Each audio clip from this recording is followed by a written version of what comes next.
Welcome back, YouTube.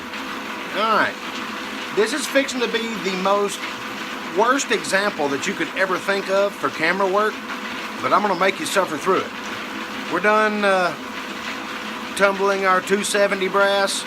I'm going to make you sit here and suffer through the whole process of getting it clean, and then I have a couple of questions for a lot of you guys that are really experienced in casting.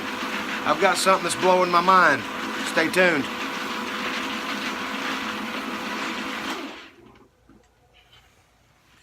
Alright, if you'll excuse me, I'm going to dump this in my neighbor's koi pond. Be right back.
Wow.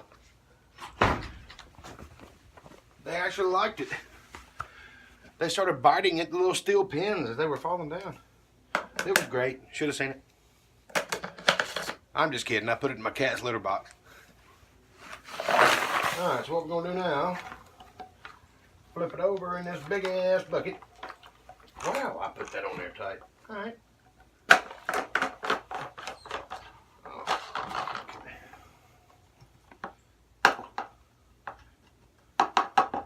Knocked the pins the fish didn't bite on back down in there. Put a little straining fixture in there. Whoop.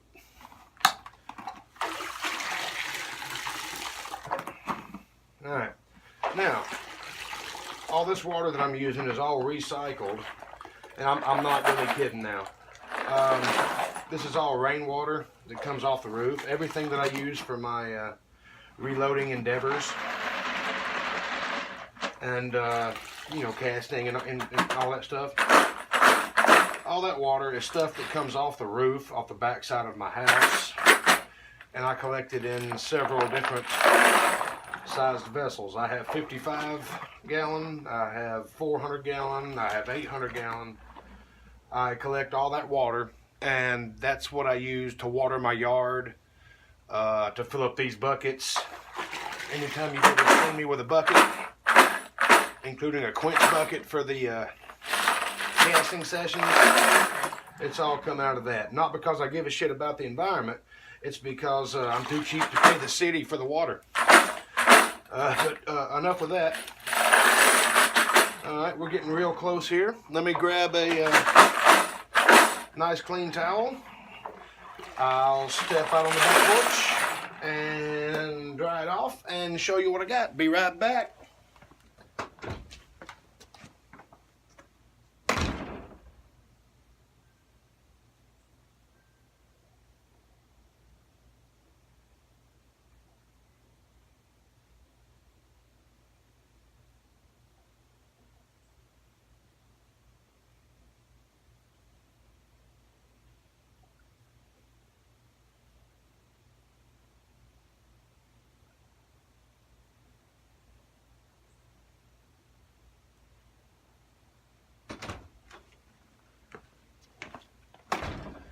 Yeah, that was piss poor planning on my part. Sorry, guys. Made you sit through a couple of seconds that you didn't really need to. Be right back. You guys are going to love what comes out of here. Give me like 45 seconds. I'm sorry, due to my lack of editing ability, you got to sit through it.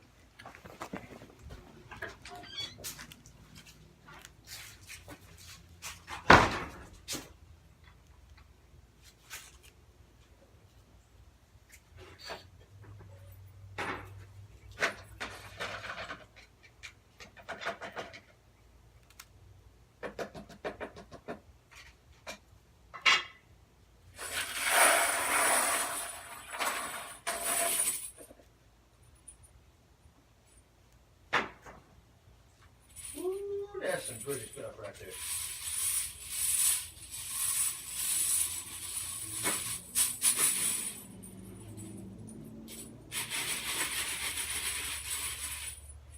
I'm not as good as full lead taco. I can get a little bit of the power work down, but I can't do it as good as him. All right, let me show you guys this stuff. All right, we're looking at what, an hour and a half, maybe 2. Who knows? We'll worry about that tomorrow. Now, I know I didn't give you a before picture. Look at that. That is beautiful. All of it's that way. There's even some stainless steel in here. There's stainless steel, hell, nickel, I mean, whatever the hell it is. Let's see. That one on the bottom right there. And this was some pretty scuzzy stuff that a friend of mine actually had laying around at his hunting camp. And he decided to get a 270 and use it for hunting because he found all this brass. Some of it was mine. A lot of it was his. I've already reloaded a big section of what he brought to me. This is what he's since shot. So I'm going to take this. I'm going to load this up. Because he's really happy. He's been dropping varmints like there's no tomorrow. I don't think he's got a deer yet. But he's about 7 pigs into it just because they were there and he wants them gone. I need to ask you guys a question. All of y'all that have been casting for a long time and all that, I've got a problem. And I've been talking with a lot of you guys about it. I've talked with Loads of Bacon. I've talked with Timothy Robinson. I've talked with Uncle Jim. I've talked with a bunch of people about this.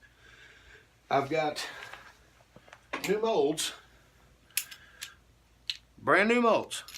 They're Lee's. This one happens to be the 200 grain 30 cal bullet. You know, round, flat point. Got it on a recommendation. Use it. It's awesome. Okay. And here is the 230 grain Elvis missile mold.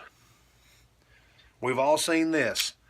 This is my second one. I'm actually messed up and ruined the first one by beating it because I didn't know what the hell I was doing when I did it. That's been a while ago. Anyway, I've got 2 brand new molds, and I have yet to get a good bullet out of them. What I'm getting, every one of them, see if I can get to focus on this. See those wrinkles and just nasty stupidness? See all that? I can't get rid of that. And I was actually on the phone with Timothy Robinson, as it happens to be. And he said, do you think you got zinc in it? And I said, well, you know, actually, last time I was melting down wheel weights, me and my buddy were using a acetylene torch just to make it quicker so we could get home. You know, both of us have families. We got stuff to do. We were doing this after work. And actually, my buddy remembers me asking him this. Why is this one taking so long? Turns out, right as it started to melt, I saw ZN on the back of it. Is that possible to contaminate that much lead? I've drained my Lee 420 pot. It's over here. Oop, hang on. Yep, over here. You can't see it. I've drained it as far as I can drain it. I filled it up with really old ingots that I knew were good lead that I've made tens of thousands of rounds with. So I drained it once, filled it up with good stuff. Here's what I've got. And I mean, guys, I need some help here. This is the bottom side of the ingot, or actually the pie pan that I drained everything into. This is the top. Does this look really funky to any of you? I mean, is the pot contaminated? I don't know what's going on.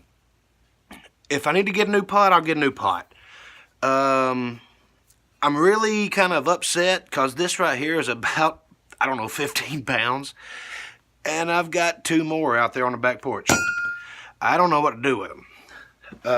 If I need to use them to hold a dock in place, that's fine. I'll bore a hole through them and use them to do that.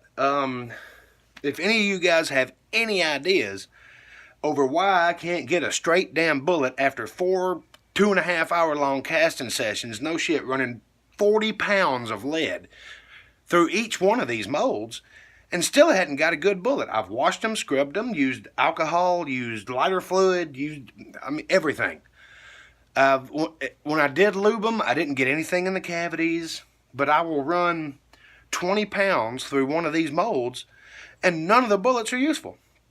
I'm pretty much to the point where I'm tired of spending the electricity to heat the shit up. And I apologize for the language. I'm kind of at my wit's end. Anyway, wet tumbling gives you some beautiful results because these were stuck in the mud for a long time.